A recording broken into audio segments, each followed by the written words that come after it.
মেয়ে বলে মা একটু হাসো তো, দাঁতগুলো দেখি, সামনে যাও তো, পা চলে কিনা দেখি, চুলগুলো লম্বা কিনা, মনে হয় কুরবানির গরু কিনবে রেচ্ছে। মেয়ে যা প্রশ্ন করে, মা তুমি কোরআন খতম করছো কিনা? এই মেয়ের হিসাব পরে, তোর ছেলে কোরআন খতম করছে সেই হিসাব আগে দে। মেয়ের যেরকম ইন্টারভিউ নেন ছেলের ওইভাবে ইন্টারভিউ নেবেন।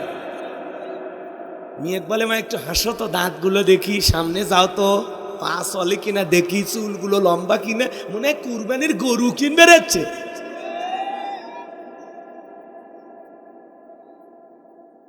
খবরদার, আল্লাহর সৃষ্টি অসুন্দর বলার কোনো জায়গা নেই। পছন্দ হয়নি মুখের উপরে কোনো উল্টাপাল্টা কথা বলবেন না। আরে পাত্রী দেখতে গেলে খবরদার কোনো দুলে ভাই বন্ধু বান্ধব যান না যায়, জায়েজ নাই বেটা, জায়েজ নাই। পাত্রী দেখতে গেলে নিজের মাকে নিয়ে যাবা, নিজের বোনকে সাথে নিয়ে যাবা। কথা কে যাবে? মা বোন, ভাবিকেও নিবা না। ভাবিকে নিলে ঝামেলা আছে, নেওয়া জায়েজ আছে কিন্তু নিলে ঝামেলা আছে। ভাবি চাইবে তার চাইতে বেশি সুন্দরী কেউ জানো ওই বাড়িতে আগমন না ঘটে, তাহলে ভাবির ভাবটা কমে যাবে। ভাবি চাইবে ওর চাইতে দুর্বল নারী আসুক, যাতে ও আঙ্গুল তুলে তুলে বলতে পারে যে তোমার ভাইয়েরা বিয়ে করছে, আমার মতো আছে না। এজন্য ভাবিকে নিয়ে যাওয়া যাবে না। যুবক, কি বোঝা গেল? আবার খালাকেও নেওয়া যাবে না, কারণ খালার বাড়িতে একটা মেয়ে আছে, যতই মেয়ে সুন্দরী হোক তখন বলবে হ্যাঁ এর সাথে আমার বাড়ির লাভলি ভালো। কথা কয় না? এই জন্য দুইটা মহিলাকে নেবেন, মাকে নেবেন আর বোনকে নেবেন। মা চাইবে আমার ছেলের একটা রাজকন্যার মতো বউ হোক, বোন চাইবে আমার ভাইয়ের একটা সাদের মতো ভাবি হোক। এই দুইজনের মধ্যে কোনো ভেজাল নাই। হুজুর ওয়াজ কি চলবে না? দোয়া করবে। এই জন্য যুবক, তোদের পায়ে হাত দিয়ে অনুরোধ করি, খবরদার, খবরদার, বিয়ের আগে কোনো অবৈধ কোনো সম্পর্ক করবা না। মনে থাকবে তো ইনশাল্লাহ? কষ্ট হয় তাহলে কোন জায়গায় আছে? বাসর ঘরে। কোথায় কোথায় গো? হুজুর কি বলছে? এই ছেলে বলে মাথা ঘোরায় না। চার ছেলে বলবে আব্বা আমি বিয়ে করব, তখন বলে মহারানার টাকা আছে, বাপ হন, ইসলামিক বাবা হন, ছেলে মহারানার টাকা রেডি করবে তারপরে বিয়ে দেবে। কথা বল। ছেলেকে বলবে, ছেলে যখনই বলবে আব্বা আমি বিয়ে করব, ঠিক আছে বাবা আমি বিয়ের জন্য রাজি, তুমি মহারানার টাকা, তোমার স্ত্রী যদি বলে আব্বা আপনার টাকা আছে, হ্যাঁ বউ নিয়ে ঘুমাবা তুমি, মজা মারবা তুমি, আর মহারানার টাকা দেবো আমি, এটা হবে না। বউ তোমার, মহারানা পরিশোধ করার দায়িত্ব তোমার। কথা কোন ঠিক কিনা? পারবেন তো এরকম বাবা হতে? ঠিক আছে, আল্লাহ কবুল করুন। জোরে বলুন আমি। আমার ভাইয়েরা সামনের দিকে যায়, মেয়েটা চিন্তা করলো স্বামীর পকেটে টাকা নাই, বাসর ঘরে স্বামী যদি আমার কাছে না আসে জীবনটা বৃথা। এরকম রাত তো জীবনে বারবার আসবে, আসবে নাকি? একজন আল্লাহর ওলির ছোট্ট একটা ঘটনা আমার মনে পড়ে গেল, আমি কি বলবো? বলবো। আল্লাহর ওলির নাম ছিল আমর বিন আস। 2 বছর ধরে পাত্রী খুঁজতেছেন, বিয়ে করবেন, কিন্তু কোনো ভাগ্যবান নারী খুঁজে পায় না। হঠাৎ করে একদিন আসর নামাজ পড়ার পরে তার বন্ধুর সাথে দেখা হয়ে গেল। ডেকে বলে, দোস্ত তুমি কি বিয়ে করছো? বলে না করি নাই, আমি নিজে বড় আলেম হতে পারি নাই, কিন্তু আমার মনের আশা আমি এমন একটা নেককার বিবিকে বিবাহ করবো যে নারে কোরআন তেলাওয়াত করে, এমন একজন নেককার মেয়েকে বিবাহ করব যার পেট থেকে একটা নেককারের সন্তান পাওয়া যাবে। গাছ যদি ভালো হয় ফলও ভালো হবে। কথা কোন ঠিক কিনা? বিয়ে করার আগে দেখবা মেয়ের মা পর্দা করে কিনা, এমন কি ওর নানি দাদি পর্দা করে কিনা, কারণ গাছের গোড়া ঠিক মাথাও ঠিক। ওর আগে মায়ের পর্দা দেখা লাগবে, ওর নানির পর্দা দেখা লাগবে। কথা কন যুবক, পাগল হয়ে যায় না। সামনের দিকে যায় আমার ভাইয়েরা। এইবার যে কথা বলতে চাচ্ছিলাম, দিল দিয়া কথাগুলো বুঝে যা। আল্লাহর ওলি আমর বিন আসের বন্ধু ডেকে বলে, দোস্ত আমার জানা মতে এই গ্রামে একটা মেয়ে আছে, যেই মেয়েটা তার মা বাবা ছাড়া দুনিয়ার কোনো পুরুষের সাথে দেখা করে নাই, কথাও বলে নাই, এই মেয়েটা হলো নেককার নামাজি। আল্লাহু আকবার বল। এইবার আমর বিনাশ তথ্য নিয়ে দেখলো ঘটনা সত্য, মেয়েটা বাবা মা ছাড়া দুনিয়ার কারোর সাথে কথা বলে নাই। বিবাহ হয়ে গেল, বাসর ঘরে প্রবেশ করবে, তাকায় দেখে বাসর ঘরে আমর বিনাশ তার প্রিয়তমা স্ত্রী আল্লাহ রাব্বুল আলামিনকে সিজদা দিতেছে, বাসর ঘরে নামাজ আদায় করতেছে। বলুন মারহাবা। স্বামী ঘরে ঢুকে বউ কি করতেছে? স্বামী ঢুকে দেখে বউ নামাজ পড়তেছে, মনের মধ্যে খুশি হয়ে গেল, আল্লাহ এইরকমই তো চাইছিলাম। আর আপনি এই যে বিয়ে করে বউ পায়া মাথা ঠিক নেই, ভিডিও করতেছে। আবার ক্যামেরাম্যান বলতেছে ভাইয়া একটু স্মাইল হাসি হবে, বউকে একটু চাপে ধরেন, একটু মালা বদল, একটু মিষ্টি খাওয়ানো, কথা কর। বাসর ঘরে সিনেমার মতো ভিডিও হচ্ছে, নাই শুটিং চলতেছে, ক্যামেরাম্যান আছে, আরো বন্ধু বান্ধব আত্মীয় স্বজন সবাই আছে, এদের সামনে বইয়ের কপালে চুমা খাচ্ছে। কত বড় আহাম্মক পুরুষ, কথা কন নাকি আপনারা? রাগ করতেছেন? করেন না, রাগ করলে করেন না।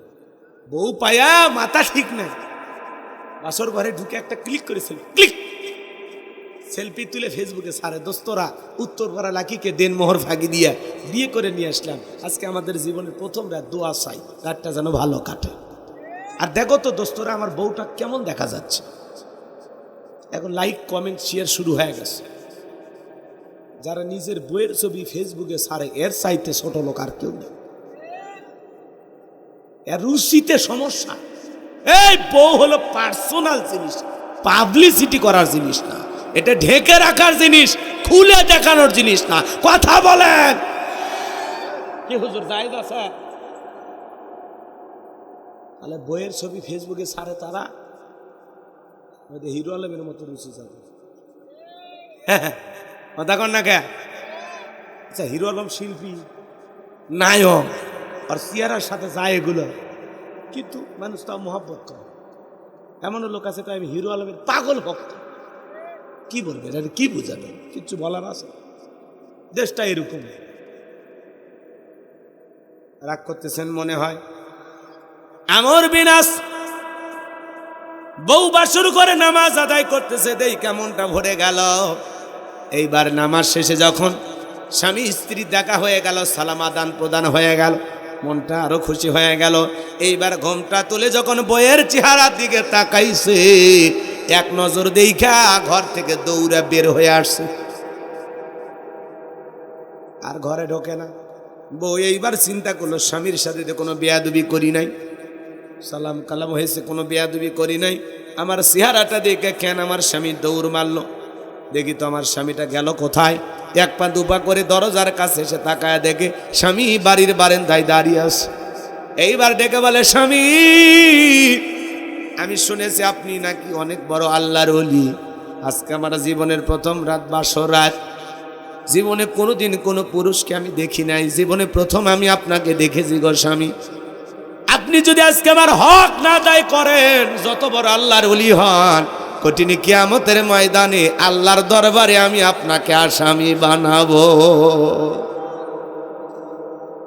এবার আল্লাহর ওলি আমর বিনাশ বাসর ঘরে প্রবেশ করলেন, বিবির সাথে ভালোবাসা বিনিময় হয়ে গেল।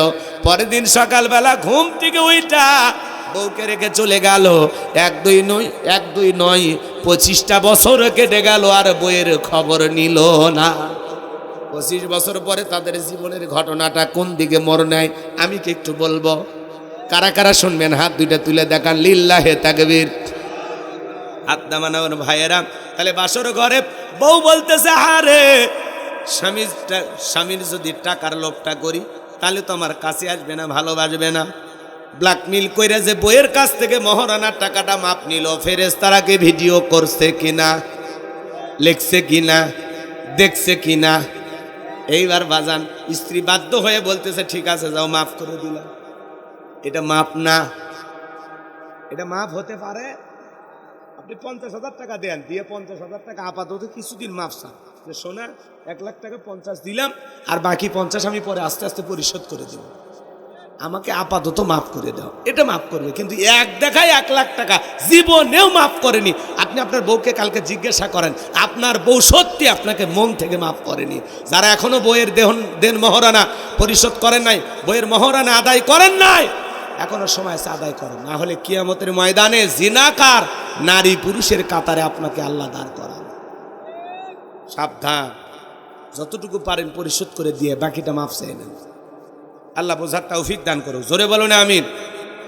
কষ্ট হয় তাহলে আল্লাহ রাব্বুল আলামিন বলেন, কুল্লু নাফসিন বিমা কাসাবাত রহিনা, প্রত্যেকটা ব্যক্তি তার নিষ্কৃত কর্মের ব্যাপারে আবদ্ধ। এ বাজালগো আমার দুনিয়াতে ভালো মন্দ যা করবেন, যার অন্তরে আল্লাহর ভয় আছে, যে হিসাবের ভয় করবে, সে সুদ খাইতে পারবে না, ঘুষ খাইতে পারবে না, জিনা ব্যভিচার করতে পারবে না, খাদ্যে ভেজাল দিতে পারবে না, ওজনে কম দিতে পারবে না, নিজের ব্যবহারের কারণে মানুষকে কষ্ট দিতে পারবে না। কথা বলেন ঠিক কিনা? আপনি আমি দুনিয়ার জীবনে যা করতেছি বাজার, প্রত্যেকটা কথা লিপিবদ্ধ হয়ে যাচ্ছে। আমি গোলাম রব্বানী কি ওয়াজ করতেছি, লিপিবদ্ধ করা হচ্ছে, রেকর্ড করা হচ্ছে। মুফতি গিয়াসউদ্দিন তাহিরি যে ওয়াজ করে সেইটাও রেকর্ড হচ্ছে। কথা বলেন ঠিক কিনা? দেখেন মুফতি গিয়াসউদ্দিন তাহিরি হুজুর, তার পাওয়ার কত। প্রশাসনের ভাইরা তাকে গ্রেফতার করতে গেছে, কোনো কারণে তাকে জিজ্ঞাসা করবে, তার বিরুদ্ধে 2টা মামলা হয়ে গেছে। কয়টা মামলা? এইবার যখন তাকে ধরতে গেছে, তার ভক্তরা পুলিশের গাড়ি ভাঙচুর কইরা 6 জন পুলিশকে আহত কইরা হাসপাতালে পাঠাইছে। তাহলে তাহিরি হুজুরের ভক্তের পাওয়ার কত বোঝেন? পুলিশকে পিটায় আহত করে হাসপাতালে পাঠাইছে। আমরা বলবো, তাহিরি ভাই, আপনার বিরুদ্ধে মামলা হয়েছে, প্রশাসন আপনাকে ধরতে গেছে, আইনের প্রতি শ্রদ্ধা সম্মান রেখে তাদের কথায় আপনার হয় থানায় যাওয়া উচিত ছিল, অথবা তারা কি জিজ্ঞাসা করে সেই জবাবদিহিতায় সম্মুখীন হওয়া উচিত ছিল। কথা বলে ঠিক কিনা? আর তা না কইরা ভক্তদেরকে এদিকে লেলিয়ে দিয়া উনি দৌড়ে পালিয়ে গেছেন। কেন? যারা বীর পুরুষেরা পালায় না। আপনি গ্রেফতার হলে কি হবে? সমস্যা হবে? এত ভয় পান কেন? দেশের প্রশাসনের প্রতি আমাদের শ্রদ্ধা সম্মান আছে না? আমি তো কোনো অপরাধ করিনি, তাহলে ভয় পাবো কেন? এই জন্য তাহিরি সাহেবকে পুলিশ যখন গ্রেফতার করতে গেছে, তার ভক্তরা পুলিশের গাড়ি ভাঙচুর করেছে। 3টা গাড়ি নিয়ে প্রশাসনের ভাইয়েরা গেছিল, 3টা গাড়ি ভেঙে চুরমার করে দিয়েছে। কয়েকজন পুলিশকে তাহিরি সাহেবের ভক্তরা পিটায়া আহত করে হাসপাতালে পাঠায়। কেন রে ভাই?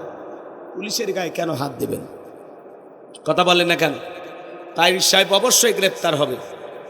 যে অপরাধ শুরু হয়ে গেছে, পুলিশকে আহত করার কারণে তাহিরির ভক্ত সহ 10 জনের বিরুদ্ধে মামলা হয়ে গেছে। এখানে তাহিরি সাহেব আসামি। এখন ঝামেলা কমলো না বাড়লো? তো নিজের হাতেই ঝামেলা বাড়াইলেন।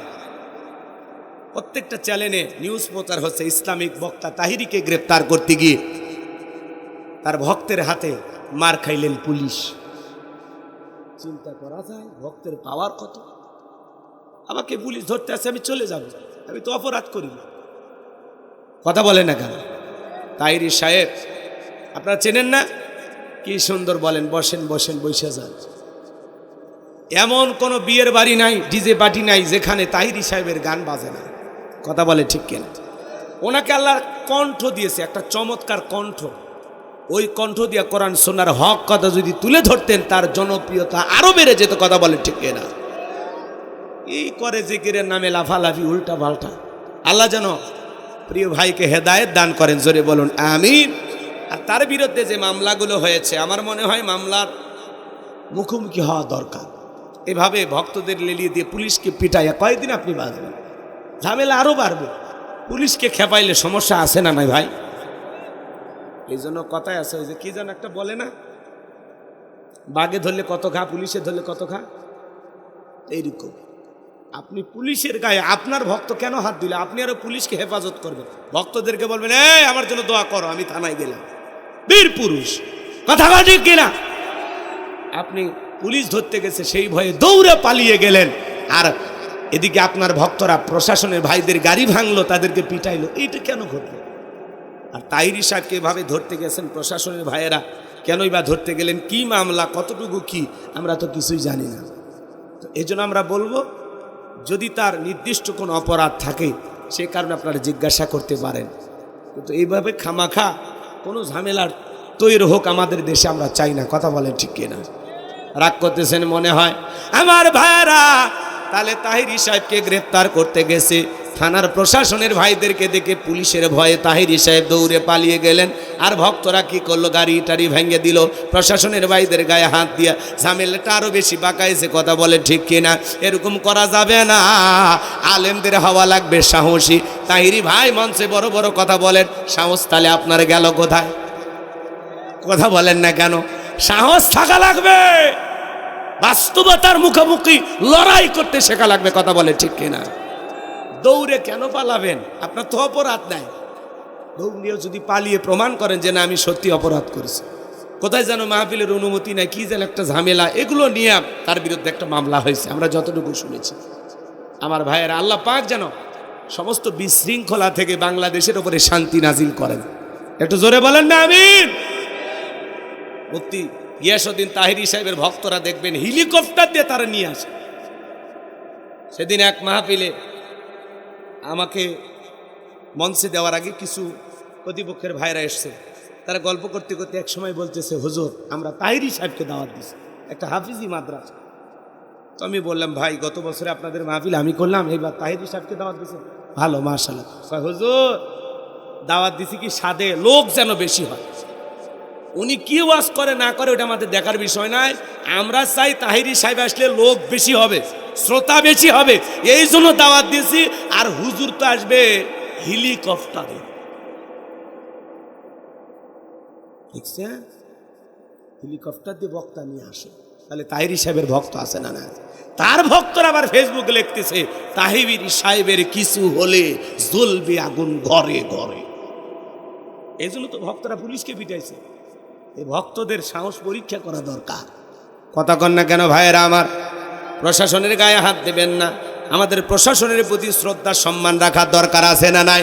আইনের প্রতি সম্মান দেখে তাইরি ভাইয়ের এখনো সময় আছে থানায় গিয়ে সিলিন্ডার করা, আত্মসমর্পণ করা। কথা বলেন ঠিক কিনা? না হলে ভাই যতই লুকিয়ে থাকেন, মামলা দুইটা হয়ে গেছে, আপনাকে বিচারের মুখোমুখি করা লাগবে। কথা কন ঠিক কিনা? কষ্ট হয় আপনাদের? বিরক্ত হচ্ছেন বাজান আমার? আল্লাহ তাআলা কণ্ঠ দিয়েছেন, তাইরি ভাইয়ের কণ্ঠ যেন আল্লাহ পাকের পদে কবুল করেন। কথা বলেন ঠিক কিনা? এখনো সময় আছে, নিজেকে পরিবর্তন করেন, তাছাড়া দিন যত যাবে ঝামেলা তত বাড়বে। আর যাই হোক, বাংলাদেশে কোনো ভণ্ডামির ঠাঁই হবে না। এই দেশে মাজারের নামে কোনো ভণ্ডামি করতে দেয়া হবে না। কথা কি বোঝা গেল? এই দেশে যত শিরিক আছে, বেদাত আছে, সব বন্ধ করতে হবে। কথা বলেন ঠিক কিনা? বাংলাদেশ হকের জমিন, এই জমিনে হকের আওয়াজ চলবে। শিরিক বিদাত নিয়ে যারা পড়ে আছেন, এখনো সময় আছে, পরিবর্তন হয়ে যান। আল্লাহ আমাদের সঠিক বুঝদান করুন। জোরে বলুন আমিন। তাইরি সাহেবকে বলবো, যে সুন্দর কণ্ঠ আল্লাহ দিয়েছেন, এই কণ্ঠ দিয়ে কোরআন সুন্নাহ গবেষণা করে চমৎকার কিছু কথা জাতির সামনে উপস্থাপন করেন, জাতি আপনার সমস্ত ত্রুটিগুলো মাফ করে দেবে। কথা বলেন ঠিক কিনা? আমার ভাইরা চলেন সামনের দিকে যাই। আমি যে কথা বলতে চাচ্ছিলাম, আমার আল্লাহ রাব্বুল আলামিন বলেন, ইল্লা আসহাবাল ইয়ামিন,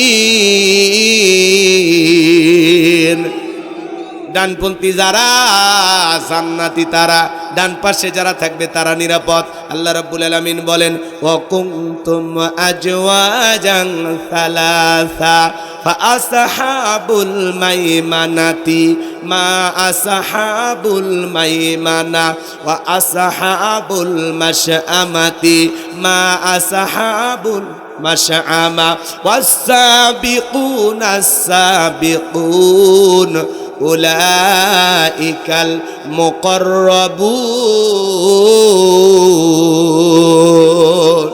একটু জোরে বলুন আল্লাহু আকবার।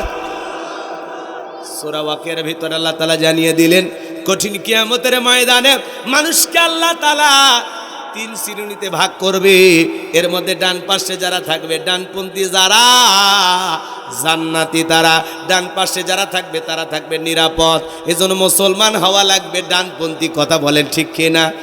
কঠিন কিয়ামতের ময়দানে আল্লাহ পাক যেন আমাদেরকে ডানপন্থী হিসেবে কবুল করেন, জোরে বলুন আমিন। এরপরে আল্লাহ রাব্বুল আলামিন বলেন ফি জান্নাতি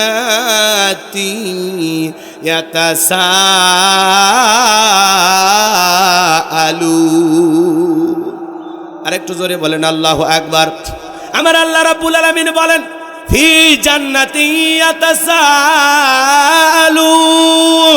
ডানপন্থী যারা জান্নাতের বাগানে প্রবেশ করবে, তারা জান্নাতে প্রবেশ করার পরে একজন জান্নাতে আর একজন জান্নাতীর সাথে পরস্পরে গল্পে লিপ্ত হবে।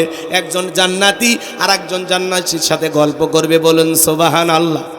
একজন জান্নাতি আর একজন জান্নাতীকে দেখে চিনেও ফেলবে পরিচিত হলে। আল্লাহু আকবার বলে। আমি আজকের মাহফিলের সভাপতির জন্য দোয়া করলাম, আল্লাহ আজকের মাহফিলের সভাপতি গোলবার হোসেনকে আপনি যেই জান্নাত দেবেন, আল্লাহ দয়া করে আমাকে ওই একই জান্নাতে কবুল করেন। আল্লাহ যদি দয়া করে আমাদের জীবনের ত্রুটিগুলো মাফ করে দিয়া কঠিন কিয়ামতের ময়দানে ফয়সালায় আল্লাহ যদি গোলবার সাহেব আমাকে জান্নাত দেয়, আল্লাহ যদি দয়া করে জান্নাত দেয়, আমরা দোয়া করলাম আল্লাহ আজকের মাহফিলের সকল শ্রোতাদেরকে আমাদের সবাইকে আল্লাহ তাআলা একই জান্নাতে কবুল করুন, জোরে বলুন আমিন। আল্লাহ যদি দয়া করে জান্নাত দেয়, তাহলে একজন জান্নাতে আর একজন জান্নাতের সাথে পরস্পর গল্পে লিপ্ত হবে। ফি জান্নাতি ইয়াতাসাআলুন।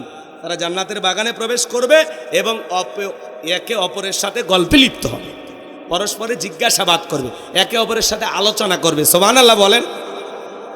তো উনি আমাকে দেখে চিনতে পারবে অথবা আমি তাকে দেখে চিনতে পারবো। ওই যে আপনি সিরাজগঞ্জের মানুষ, হ্যাঁ হ্যাঁ, ওই যে আপনার বাড়ি গাইবান্ধা, ও চিনতে পারবে। ওই যে আপনার বাড়ি ভাইয়ের সর, হ্যাঁ আমার বাড়ি তো কামারখন্দ ছিল। ও দেখেন আল্লাহর কি দয়া, দুনিয়াতেও দোস্তি ছিল, বন্ধুত্ব ছিল, আজকে জান্নাতেও আপনার সাথে দেখা হয়ে গেল। আসেন আসেন আসেন, দুইজন মিলে জান্নাতের বাগানের ভিআইপি চেয়ারে বসে একে অপরের সাথে গল্পে লিপ্ত হবে। সুবহানাল্লাহ, একটু জোরে বলেন না সুবহানাল্লাহ।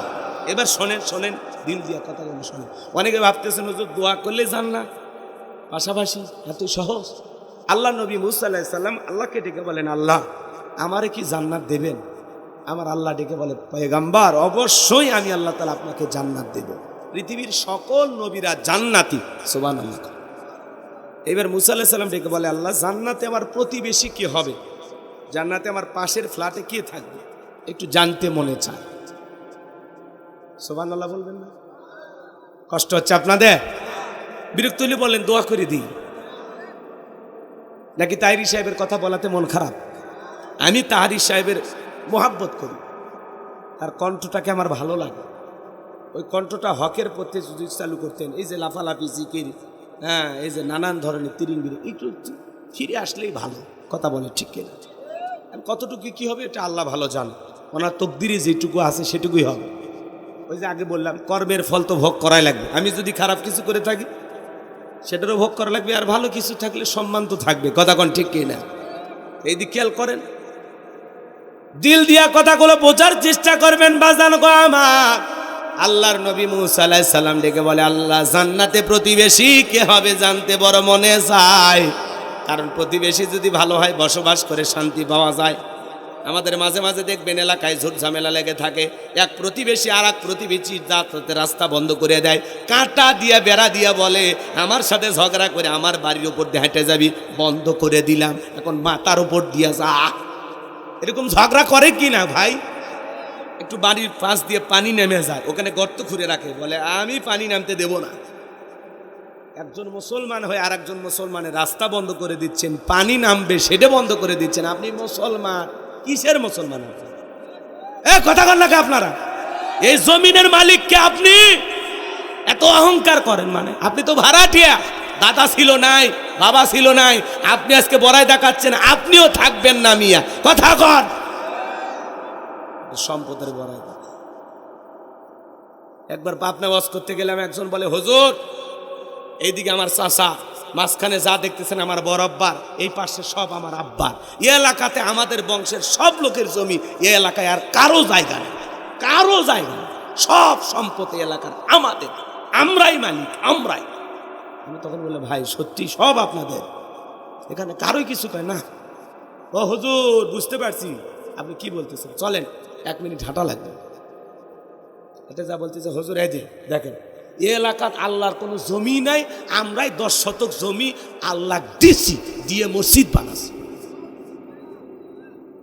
জোরে কর না নাউজুবিল্লাহ। এই হলো মানুষের অহংকার। জমিনের মালিক আল্লাহ, আর উনি বলতেছে আল্লাহ দিস। এরকম মুসলমান আছে না? না, বড়াই করবেন না, বড়াই করবেন না। আল্লাহ হেদায়েত দান করুক। জোরে বলুন আমি। রাত গভীর হবে, এই জন্য আমি কথা বাড়াচ্ছি না। কষ্ট পাচ্ছেন আপনারা? তাকবীর দা, লিল্লাহে তাকবীর। আমার আল্লাহ ডেকে বলে, মুসা কেন জান্নাত দিলাম? কে জান্নাতে যাবে? যদি জানতে চাও অমুক বাজারে চলে যাও, একজন কসাই হবে জান্নাতে, তোমার প্রতিবেশী। জোরে কোন মারহাবা। ডেকে বলে, আল্লাহ দুনিয়ার এত মানুষ থাকতে কসাই কেন? আমার আল্লাহ বলে, সেটা জানতে হলে কসাইয়ের কাছে যাওয়া লাগবে। নবী মুসা চলে গেলেন, কসাই গোস্ত বিক্রি করে টুকলাই কিছু গোস্ত রওনা করেছে। আল্লাহ নবী মুসা আলাইহিস সালাম ডেকে বলে, কসাই তোমার বাড়িতে যদি আজকে আমি মেহমান হই, তোমার কি কোনো আপত্তি আছে? বলে না। এবার মুসা আলাইহিস সালাম মেহমান হয়ে গেলেন।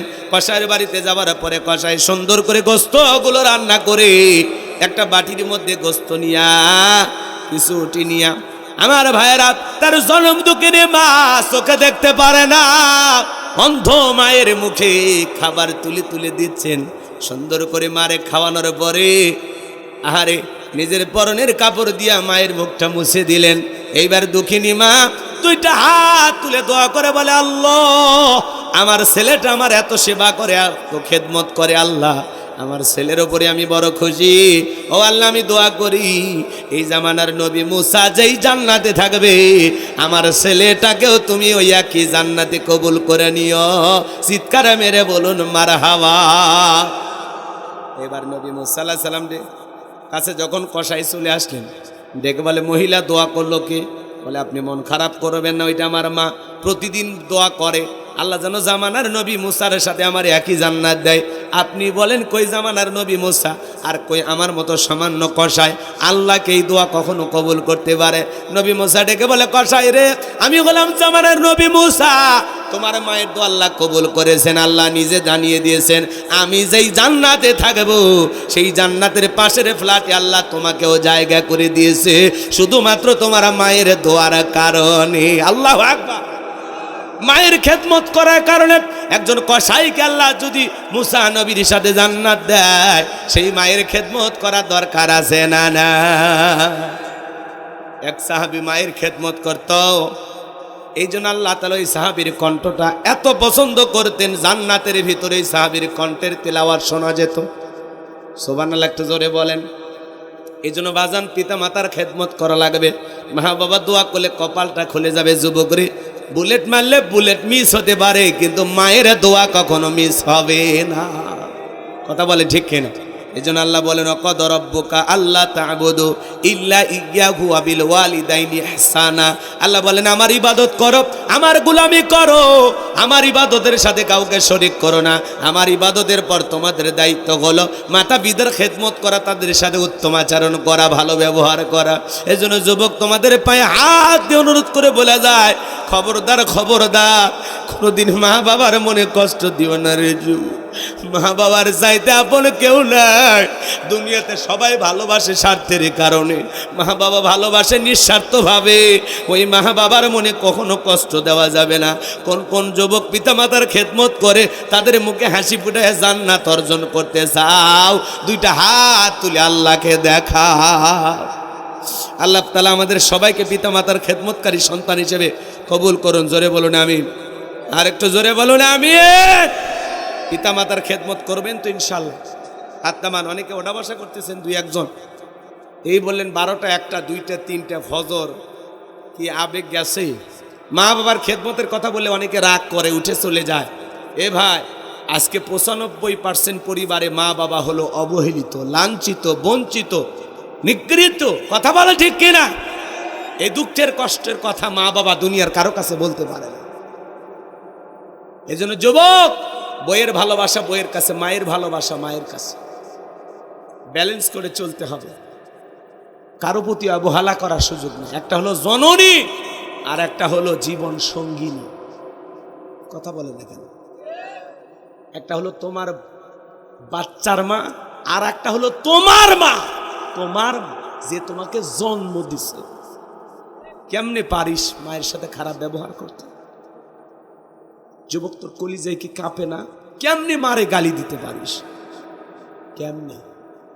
কিছু কিছু কপাল পরা যুবক মা বাবাকে তাড়িয়ে ঘর বাড়ি থেকে বের করে দেয়, বৃদ্ধাশ্রমে পাঠাইয়া দেয়।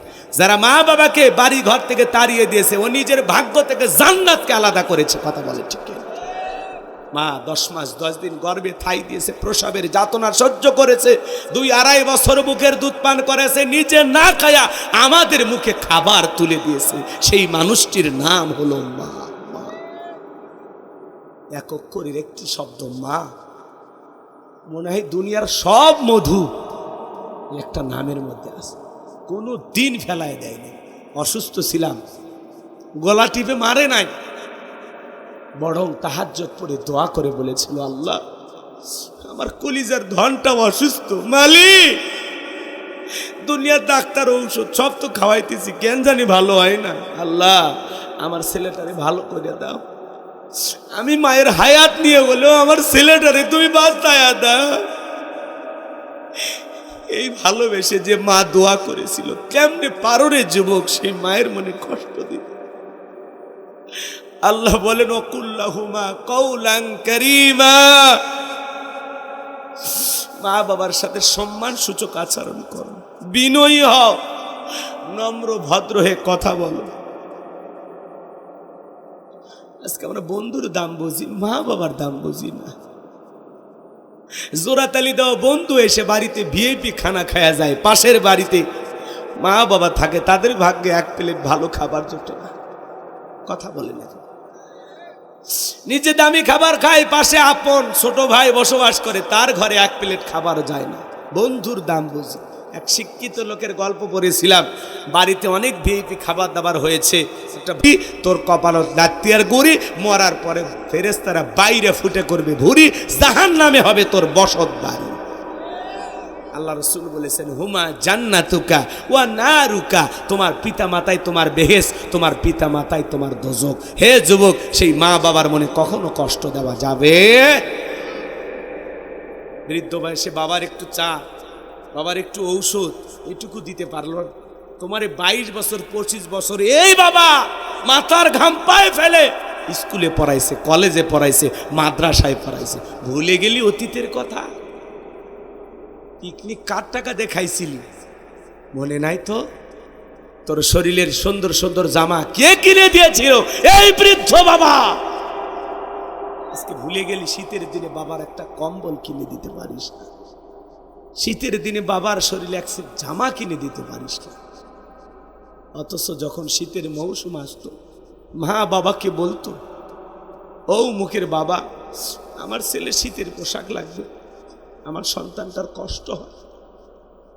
বাবা সারা দিন মানুষের বাড়িতে কাজ খোঁজে, কাজ পায় না, বন্ধুর হাতে পায়ে ধরে ধার চাই, দোস্ত আমার 1000 টাকা দে, আমার ছোট্ট ছেলেটার শীতের জামা লাগবে, আমি 2 দিন পরে পরিশ্রম করে তোরে দিয়ে দেব। বাবা মানুষের হাতে পায়ে ধরে তোমার আমার জন্য শীতের পোশাক 2টা কিনে নিয়ে আসছে। মা চাইছে একটা, বাবা কিনে নিয়ে আসছে 2টা। স্ত্রী বলে অভাবের সংসার, আমি চাইছি একটা, কেন 2টা আল্লাহ? বাবা বলে আমার ছেলেটারে আমি যে কত ভালোবাসি, তুমি তো জানো না রে, 2টা কেন, মনটা তো চাই ছেলেটার জন্য কলিজাটা কাইটে দে, কলিজাটা কাইটে দে।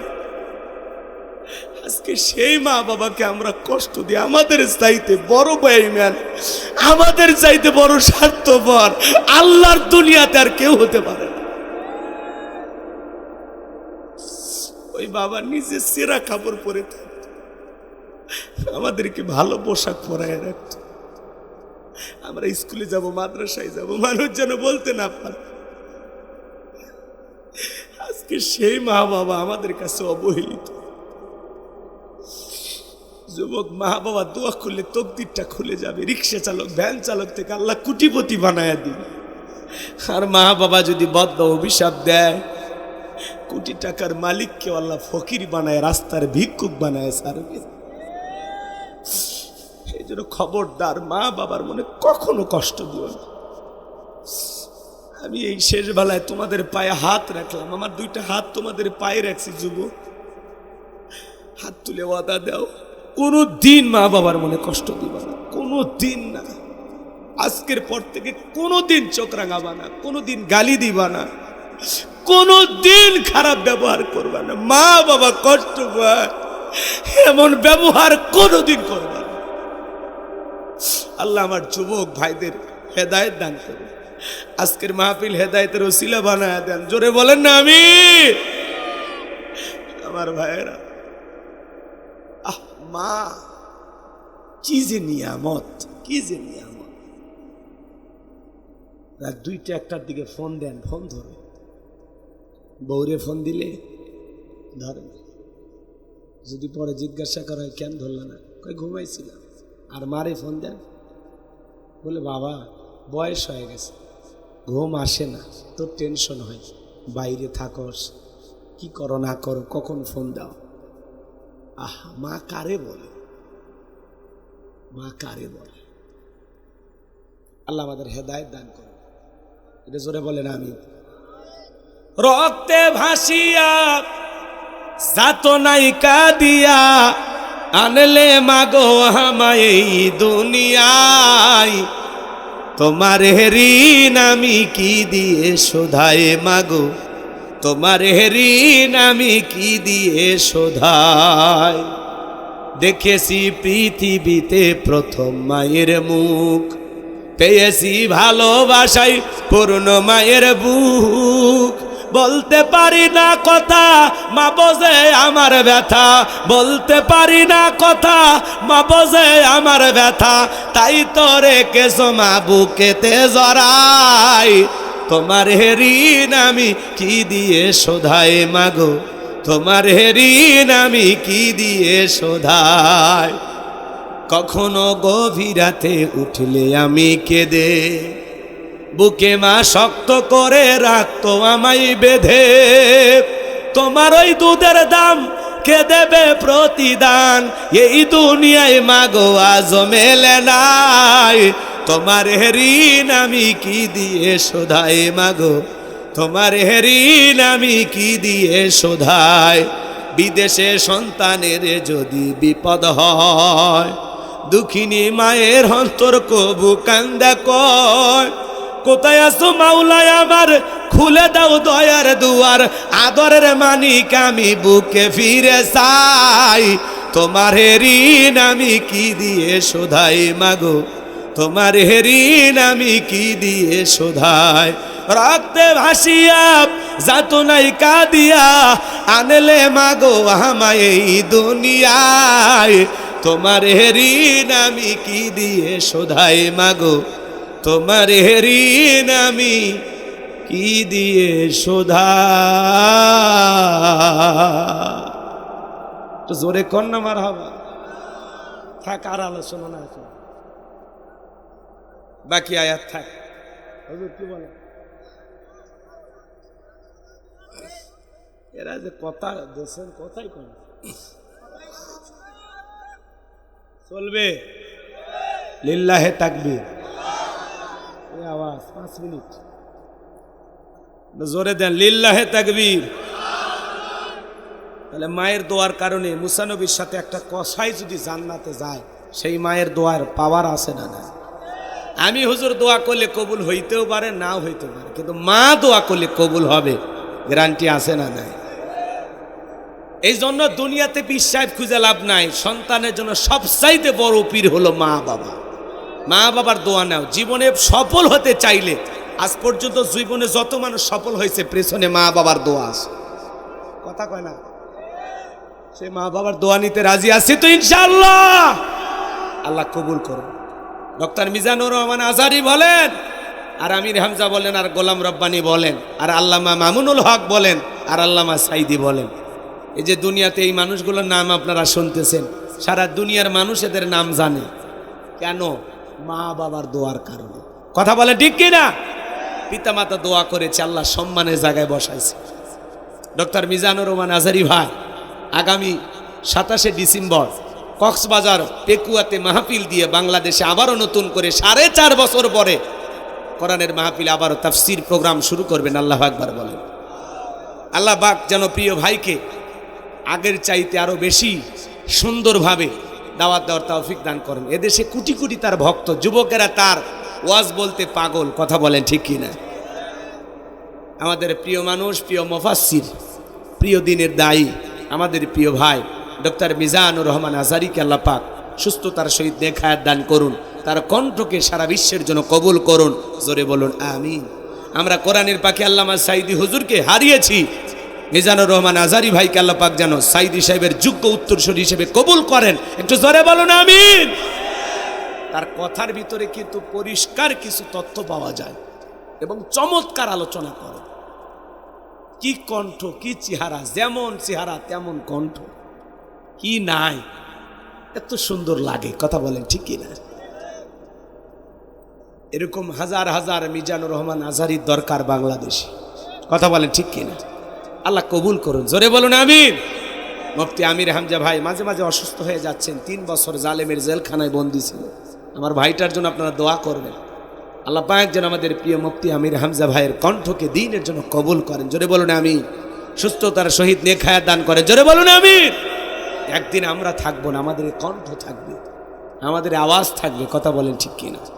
ইউটিউব ইন্টারনেটের মাধ্যমে শত শত বছর আমাদের আলোচনাগুলো রেকর্ড হয়ে থাকবে। এই জন্য আমাদের কথার দ্বারা 2-4 মানুষকে আল্লাহ যদি পরিবর্তন করে দেয়, এটি আমাদের জীবনের সফলতা। হেদায়েত দেওয়ার মালিককে, ইন্নামা আনতা মুযাক্কির লাস্তা আলাইহিম বিমুসাইতির।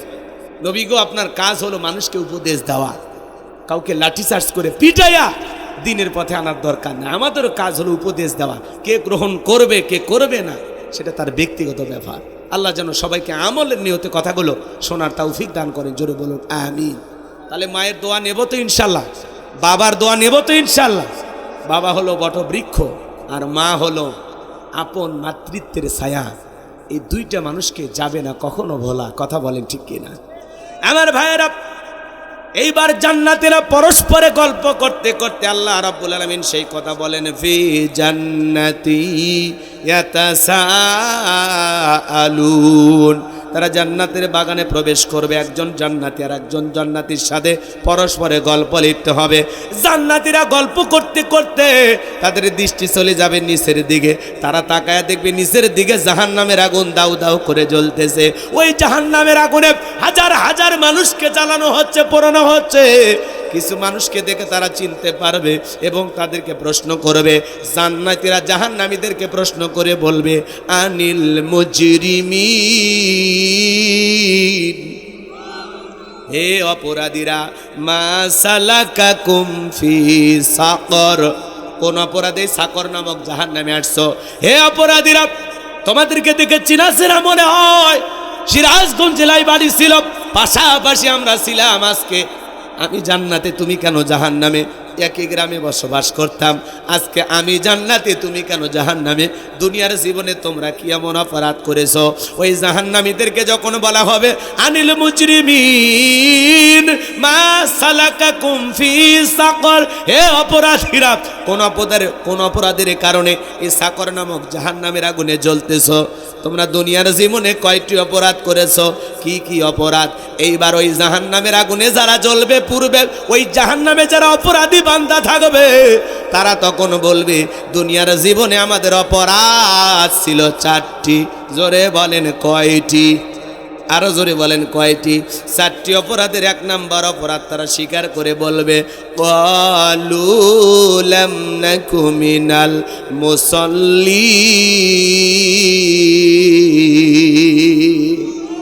তারা বলবে, দুনিয়ার জীবনের আমাদের 1 নাম্বার অপরাধ হলো ক্বালু লাম নাকু মিনাল মুসাল্লিন, আমরা দুনিয়াতে মুসল্লি ছিলাম না, সালাত আদায় করতাম না, নামাজ পড়তাম না। জোরে কন নাউজুবিল্লাহ। ভাই বসেন, বসেন না, 10টা মিনিট বসেন। যারা ওটা বাসা করতেছেন, যদি পারেন, আমার গাড়িতে লেখা একটা বই আছে, শেষ বিদায়। একজন মানুষকে কিভাবে বিদায় করা লাগে নবীজির তরিকায়। মৃত ব্যক্তিকে চুমা খাওয়া জায়েজ না হারাম? স্বামী স্ত্রী মারা গেলে একে অপরকে গোসল করাইতে পারবে কিনা? মৃত স্বামী স্ত্রীকে চুমা খাওয়া যাবে কিনা? আর মৃত্যুতে করে মারা গেলে তার জানাজায় যাবে কিনা, পাহাড় পর্বত নদী এলাকায় বিভিন্নভাবে মানুষ মারা যায়, তাদের দাফন কাফন কীভাবে হবে, ছোটো বাচ্চা মারা গেলে তার দাফন কাফন কীভাবে হবে, জান্নাত জাহান্নাম সম্পর্কে, কবরের সলজা সম্পর্কে, ঈমান আমল সম্পর্কে খুবই গুরুত্বপূর্ণ একটি বই, শেষ বিদায়।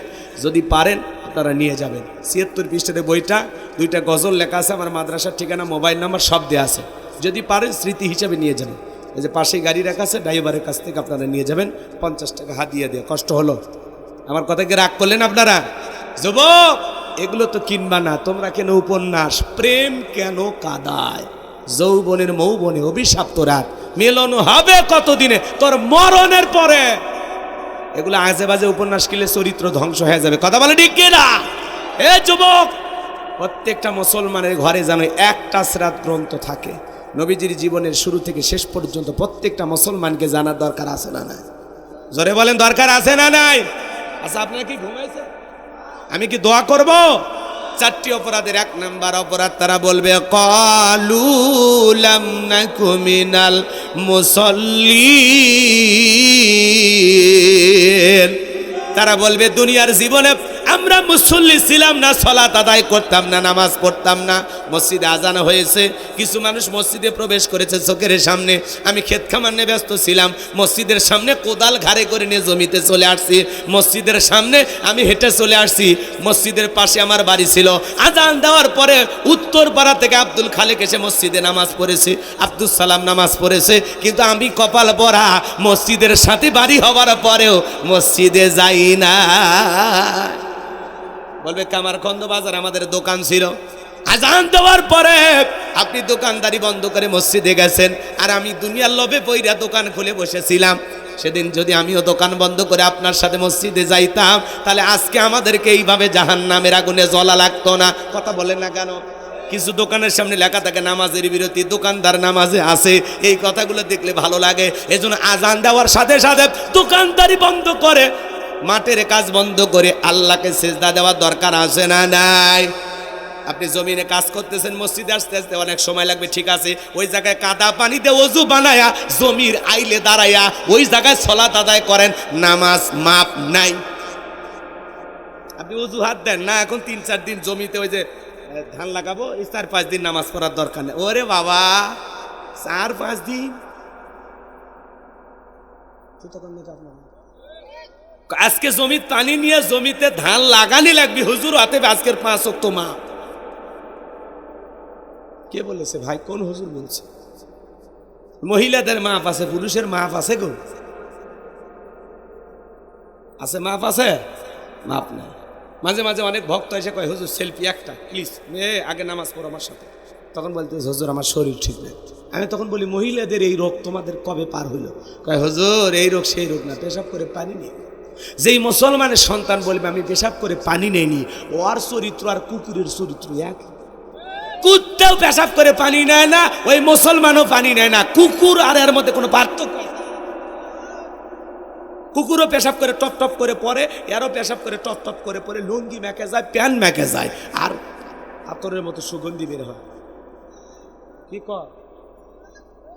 হাই রে মুসলমান, ও বলে আমার শরীর ঠিক নেই, কাপড় ঠিক নেই। মুসলমান সবসময় শরীরটাকে পবিত্র রাখার দরকার আছে না? কবরে 1 শ্রেণীর মানুষকে শাস্তি দেওয়া হবে শুধুমাত্র এই কারণে যারা পেশাব থেকে পবিত্রতা অর্জন করত না। শুধু এই একটা অপরাধ। কি ভাই, এই যে ভাই যে চাচা 10 মিনিট চাইছি, বাজান বসেন না। কষ্ট হচ্ছে আপনাদের, বুঝতে পারছি, জোর করে আসলে তো হয় না, কষ্ট হয়, কষ্ট হয়।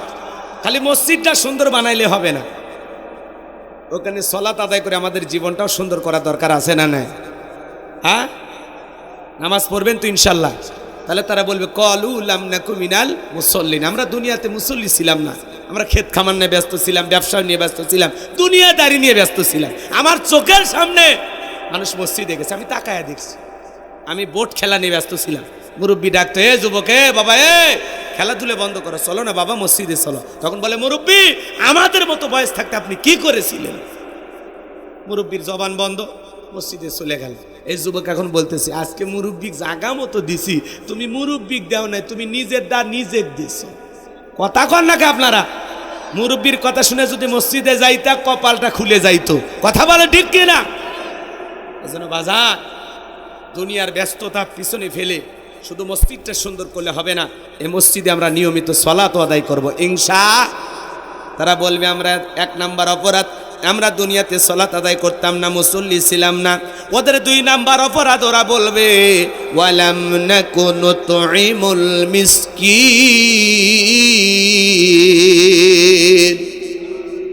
নামাজ পড়বেন তো? হাত তোলেন, পড়বেন তো ইনশাআল্লাহ? এতগুলো মানুষ যদি নামাজি হয় যে আজকের মাহফিল কবুল। কি ভাই হাত তোলা কি প্যান্ডেলে থাকবে নাকি আসলে মসজিদে ঢুকবেন? আল্লাহ যেন কবুল করেন, জোরে বলুন আমিন। ওদের 2 নাম্বার অপরাধ ওয়ালাম নাকুনু তুইমুল মিসকিন। ওরা বলবে আমরা দুনিয়াতে অভাবগ্রস্ত সাইল দরিদ্র মিসকিনদেরকে খাবার দিতাম না, তাদেরকে সাহায্য সহযোগিতা করতাম না। আমার ভাইয়েরা, মিসকিনদের হক নষ্ট হয় 2 ভাবে, একটা রাষ্ট্রীয়ভাবে আর একটা সামাজিকভাবে। আপনার আশেপাশে যারা গরিব দুঃখী মানুষ আছে, আপনার সম্পদের ভিতরে তাদেরও হক আছে না? না, এজন্য সাইল দরিদ্রকে সহযোগিতা করবেন। আল্লাহ রাব্বুল আলামিন বলেন ওয়া আম্মাস সাইলা ফালা তানহার। কোন সাইল দরিদ্র যদি তোমার কাছে হাত পাতে, তোমার দুয়ারে এসে হাত পাতে, খবরদার তাকে তুমি খালি হাতে ফেরত দিও না, কিছু না কিছু দেওয়াই লাগবে ভাইজান। মানুষকে দিলে কমে না, কমে না। আলাদা একটা খুচরা টাকা পকেটে রেখে দেবেন, 2-4 জন বেড়ে হলে 5 টাকা 10 টাকা সাধ্য অনুযায়ী দান করবেন, মানুষকে দেবেন। দেওয়ার মধ্যে আলাদা তৃপ্তি আছে। দুঃখী মানুষকে দিলে কমে না, কমে না, আল্লাহ সম্পদ বাড়াইয়া দেবে। পারবেন তো ইনশাআল্লাহ? তারা বলবে আমরা দুনিয়াতে অভাবগ্রস্ত সাইল দরিদ্র দুঃখী মানুষ অনেক ছিল, আমরা টাকা পয়সাও দিতাম না, খোঁজ খবরও নিতাম না। এই যে প্রচণ্ড শীত এলাকায়, এই গ্রামে যে গরিব মানুষ আছে যার না 2-1টা করে কম্বল কিনে দেন, এলাকায় অনেক অভাবগ্রস্ত ব্যক্তি আছে, 2-1 বস্তা মাঝে মাঝে চাল কিনে দেবেন, 200-400 টাকা দেবেন বাজার করার জন্য। কথা বলে ঠিক কিনা? তাদের খোঁজ খবর নেওয়া লাগবে কিনা? আর আমরা পাশের প্রতিবেশী না খেয়ে থাকে, আর আমি ভিআইপি খাই আর দাঁত খিলেল করে ঘুরি। ওরে মুসলমান, আল্লাহ রসুল বলেছে তোমার বাড়িতে ভালো রান্না হলে একটু ঝোল বেশি দিও, যাতে প্রতিবেশী কেউ চাইতে আসলে দিতে পারে। কথা কয় না? আর আমরা ভালো খাওয়া হলে বাড়ির গেট লাগিয়ে দেয়, সন্তানকে বলে গেট লাগিয়ে দে, কেউ যেন ডিস্টার্ব না করে, জম্মের খাওয়া খায়। শীতের পিঠে বানাই আর সন্তানের হাতে দেয়, আর বলে বৈশা খা, বাইরে যাস না, ওই যে অমুকের ছেলের সাথে খেলা করো, ওরা তাকালে পেটটা নষ্ট হয়ে যাবে। এটা নাকি মুসলমান? কোন অঙ্কে মুসলমান? আমার তো মিলে না হুজুর, আপনি অঙ্ক জানা আছে? হ্যাঁ, আপনার তো উচিত ছিল ছেলেটার হাতেও দিলেন আর বললেন ওই যে তোমার যে বন্ধু বা বান্ধবী যার সাথে তুমি খেলাধুলা করো ছোটবেলায়, আবার ওই বড় বন্ধু বান্ধবী ধরেন না, ছোট ছোট শিশুকালের কথা বলছি। ওই যে তুমি যে বাচ্চাটার সাথে খেলা করো, ওরা তো পিঠা বানাই না, আমরা বানাইছি, তাহলে ওদেরকে দিয়েই খাবো, তুমি একা কেন খাবে? যাও তোমার বন্ধুকে ডাক দাও। এটা একজন প্রকৃত মুসলমানের আচরণ। আর ছোটবেলা থেকে আমরা হিংসার ট্রেনিং দিই কিভাবে একা খাওয়া লাগে, জম্মের খাওয়া খায় আর পাতলা পায়খানা হয়। কথা কন নাকি আপনারা? খা, একা খা, আর বেশি করে খা। 7 দিন উঠতে পারবা, উঠতে পারবা না বিছানা থেকে, 7 দিন শুয়ে থাকা। আল্লাহ হেদায়েত দান করে। আশেপাশে 2-4 জনকে দিয়ে খাইন রে ভাই। কথা কয় না গো? গরিব মানুষ গ্রামে 2-4 জন থাকে না, ওরা পিঠা পুলি বানাইতে পারে, আপনার বাড়িতে হয়েছে বাটিতে সাজায় দিয়ে আসে, আল্লাহ খুশি হবে। কে খুশি হবে? আল্লাহ খুশি। ওই জন্য কিয়ামতের ময়দানে আল্লাহ বলবে আমি ক্ষুধার্ত ছিলাম, তোমার কাছে খাবার চাইলাম, দাও নাই। আমি পোশাকবিহীন ছিলাম, তোমার কাছে পোশাক চাইছিলাম, দাও। মানুষ তখন বলবে আল্লাহ কি বলে, আপনি চাইতে গেছেন আর আমি দেইনি না, কোশ্চিন কালেও না। আল্লাহ তখন বলবে আমি তো যাই নাই, কিন্তু ওই যে গরিব, ওই যে দুঃখী সাইল অভাবগ্রস্ত তোমার কাছে চাইছি, ওরে যদি খাইতে দিতা আমারে খাওয়ানো হইতো, ওরে যদি পোশাক দিতা আমি আল্লাহরে দেওয়া হইতো, ওরে ফিরাইছো মানে আমারে ফিরাইছো। কথা কন ঠিক কিনা? কত বড় কথা ভাবা যায়। কি মানুষ হবেন তো ইনশাল্লাহ, তাহলে সহযোগিতা করবো তো ইনশাল্লাহ। ওরা বলবে আমাদের 3 নাম্বার অপরাধ ওয়া কুন্না নাখুদু মাআল খাইদিন।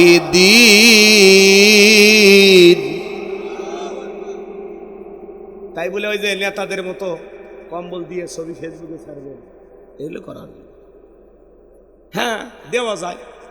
আপনি নেতা না, পাবলিসিটি না, কিছু এমনি সাধারণ মানুষ দিচ্ছেন, আপনার দেওয়া দেখে যদি আরো 10 জন দেয়, আলহামদুলিল্লাহ। ভালো কাজে সহযোগিতা করবেন। কি করেন আপনারা, কি বলেন ভাই? রাজি আছেন তো ইনশাল্লাহ? শীতের দিনে একটা বৃদ্ধ অসহায় মানুষকে একটা চাদর কিনে দেন, দেন। শীতের একটা মোটা জামা কিনে দেন, আল্লাহ খুশি হবে। পারবো ভাই, পারবো। আমার 10 জনকে দেওয়ার সামর্থ্য নেই, আমি 1 জনকে দেব, আমি 2 জনকে দেব। আমরা একে অপরকে ভালোবাসবো, বুকে টানবো, তাহলে দেখবেন সমাজটা সুন্দর হবে, দেশটা সুন্দর হবে, আমরা এগিয়ে যাব, ভালো মানুষ হয়ে মালিকের সামনে দাঁড়াতে পারবো। আল্লাহ বোঝার তৌফিক দান করে, একটু জোরে বলেন আমিন। ওরা বলবে আমাদের 3 নাম্বার অপরাধ, ওয়া কুন্না নাখুদু মাআল খাইদিন। বলবে আমরা দুনিয়াতে সমালোচনায় ব্যস্ত ছিলাম, এক জায়গায় বসে 2-3 ঘন্টা গল্প, চায়ের কাপে ঝড় তোলে, উমুক খারাপ তুমুক ভালো, এ ভালো না সে ভালো না, ও নামাজ বলে কি হবে, শুনবে ও আছে না? আরে ভাই, মানুষের এত সমালোচনা কেন? হুজুরের পিছনে নামাজ পড়ে, আবার হুজুরের বিরুদ্ধে সমালোচনা, গোলাম রব্বানির অশ্বনে আবার গোলাম রব্বানির বিরুদ্ধে সমালোচনা, আছে না? না কেন ভাই, কেন? ওরা বলবে আমরা দুনিয়াতে সমালোচনা করতাম, আলেমদের বিরুদ্ধে, ইসলামের বিরুদ্ধে সমালোচনা হয়তো, ওই জায়গায় অংশগ্রহণ করতাম আর মজা নিতাম। তাদের সহযোগী আমরাও ছিলাম। যারা দুনিয়ার জমিনে সমালোচনা করত, এরা যাবে সাকর নামক জাহান্নামে। তাহলে মানুষের সমালোচনা না করে নিজের আত্মসমালোচনা করেন, নিজের জিন্দেগির তুলুটি তালাশ করেন। উমুক তুমুক খারাপ আঙ্গুল দিয়ে বললে 4টে আঙ্গুল তো বলে বেটা তুই কত নাম্বার ভালো, কথা কন। আগে নিজের জিন্দেগির তুলুটি তালাশ করেন। আমি তো আমার গুনাহের টেনশনে, আমি তো আমার অপরাধের কারণে, আমি তো আমার গুনাহের কারণে ঘুমাইতে পারি না, বালিশে মাথা ঠেকাইতে পারি না, আমি এত পাপ করছি, এত পাপ করছি। নিজের আত্মশুদ্ধির জন্য কাজ করেন, নিজের আত্মসমালোচনার জন্য কাজ করেন। আমি মানুষকে নিয়ে ভাবার সময় নাই তো, আমি নিজেকে নিয়ে ব্যস্ত। কথা বলেন, আজ থেকে কারো কোনো সমালোচনা হবে না। এই গীবত, স্মরণীয় সমালোচনা, এই সকলখুরি, এগুলো মহিলাদের স্বভাব ছিল, আগে আমরা জানতাম।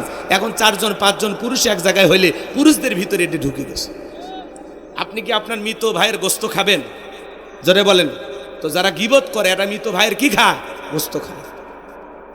দুনিয়ার কোনো ভাই এটা খাইতে পারবে না, এটা ঘৃণিত কাজ। এই যে গীবত, পরনিন্দা, সকলখুরি, এগুলো হলো ঘৃণিত কাজ। মনে থাকবে তো ইনশাআল্লাহ?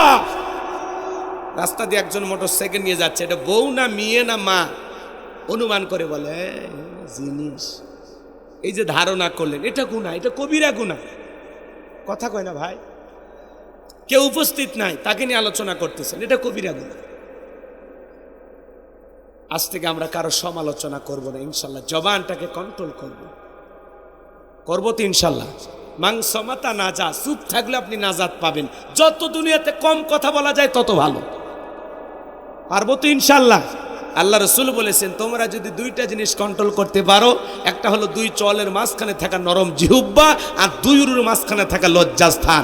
এই 2টা যদি হেফাজত করতে পারো, আমি নবী তোমাদের জান্নাতের জিম্মাদারি নিলাম। চিৎকার মেরে বলুন সুবহান। যেন আমরা কারো সমালোচনা করবো। হাজী সাহেব, মনে থাকবে তো ইনশাল্লাহ? আমল করতে পারবো তো ইনশাল্লাহ? আল্লাহ আমাদেরকে কবুল করুন। ওরা বলবে আমাদের 4 নাম্বার অপরাধ,